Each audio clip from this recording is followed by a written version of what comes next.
تو میں نے اس کو کہا کہ میں آپ کے پاس بیٹھ جاؤں، تو اس نے کہا نہیں میں آتا ہوں، کہا میں آپ کے پاس آتا ہوں، سمجھ گیا، میرے پاس بیٹھ گیا۔ میں نے اس سے پوچھا کہ آپ مسلمان ہیں؟ تو کہنے لگا آپ کے نزدیک نہیں۔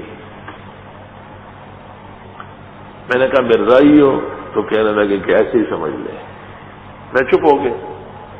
کہنے لگے کیوں؟ میں نے کہا اگر آپ مسلمان ہوتے تو میں آپ سے گزارش کرتا کہ یہ کپڑے ایسا پہننا جائز نہیں ہے، ناک سے لے کے گھٹنے تک کا جسم ہر حال میں ڈھکنا فرض ہے، لیکن آپ مرزائی، آپ کا معاملہ ہی اور ہے۔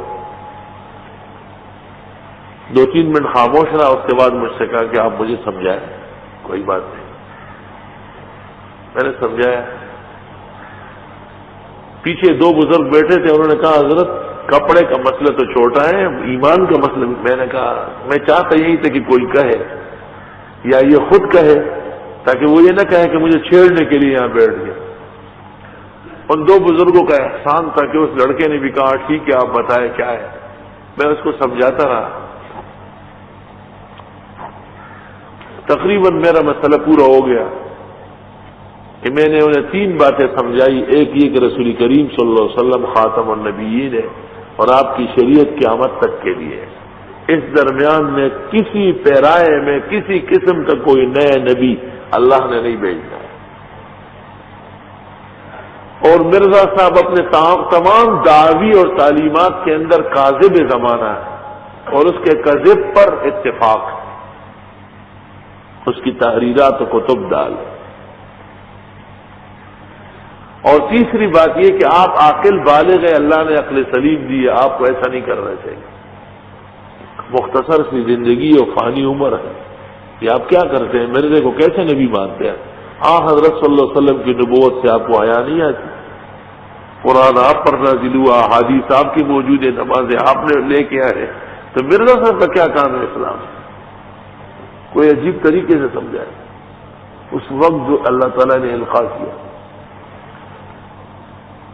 وہ چپ چاپ گم سم، لیکن رنگ اس کا بہت زیادہ آگے پیچھے ہو رہا تھا۔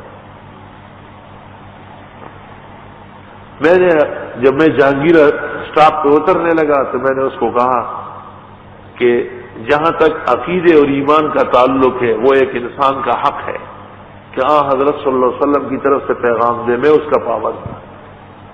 اگر میری گزارشات احسن تعبیرات سے خالی ہو اور آپ کے لیے دل آزاری کا سبب ہوئی ہے تو آپ انسانیت کے درجے میں اسے معاف کر دیں۔ اس نے کہا نہیں، کوئی ایسی بات نہیں ہوئی۔ بات ختم ہو گئی، زمانہ وہ مکمل ہو گیا۔ میں کراچی آیا، یہاں پڑھا، یہاں امام ہو گیا، مولوی ہو گیا۔ 13 سال بعد ایک خط مجھے ملا اور اس میں لکھا ہے کہ میں وہ خوش قسمت انسان ہوں، اس طرح لکھا ہے کہ جس نے آپ کے ساتھ بس کا ایک سفر کیا ہے، جس میں آپ نے مجھے لباس کا مسئلہ سمجھاتے سمجھاتے میرے ایمان اور میرے دین بحال کرا دیا، اور اب آپ کی دعا کی برکت سے میرے خاندان کے 100 سے زیادہ آدمی ہم مسلمان ہو چکے ہیں، اور مرزائیت سے ہم توبہ کر چکے ہیں۔ آپ چونکہ میرے شیخ ہیں اور مرشد ہیں، اور آپ کی وجہ سے خدا نے مجھے دین و ایمان دیا ہے۔ یہ سن کر بڑی خوشی ہوئی کہ آپ ایک ادارے کے محتمم ہیں اور ایک کامیاب مدرس اور خطیب ہیں، کہ میں کچھ دنوں کے لیے آپ کے پاس آنا چاہتا ہوں، لیکن میری چند شرطیں ہوگی۔ پہلی شرط یہ تھی کہ میں ہوٹل میں قیام کروں گا، آپ پر بوجھ نہیں بنوں گا۔ دوسرا یہ کہ مجھے آپ وہ وقت لکھے کہ جس میں آپ بالکل خوش و خرم ہو، کوئی تکلیف نہ ہو۔ تیسرا یہ کہ ایسا کون سا مہینہ ہوگا، کون سا موسم ہوگا کہ میرا آنا آپ پر بوجھ نہ بنے۔ خیر میں نے اس کو الفور لکھا کہ رہائش آپ کی مرضی پر ہے، لیکن ہماری آرزو ہے کہ آپ یہی قیام کر لیں، اور یہ ہمارے دین اور حضرت صلی اللہ علیہ وسلم کی حقانیت کی دلیل ہے۔ اللہ اس لیے فرماتے کہ ہدایت تو میں دیتا ہوں، قل ان الفضل بید اللہ، آپ فرماؤ کہ یہ مہربانی میں کرتا ہوں، یؤتیہ من یشاء واللہ واسع علیم، یختص برحمتہ من یشاء، خاص کرتے ہیں اپنی مہربانیوں سے جس کو چاہیں، واللہ ذو الفضل العظیم، اللہ بڑے فضل والے ہیں۔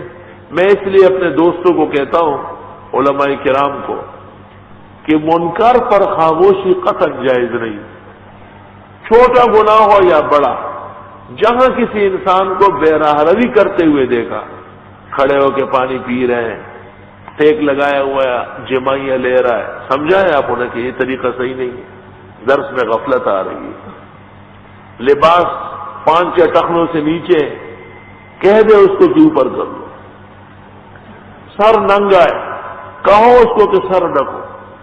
کہیں آپ ہدایت اللہ کے پاس ہے، آپ دیکھو نتیجے نکلے گئے نہیں؟ الحمدللہ۔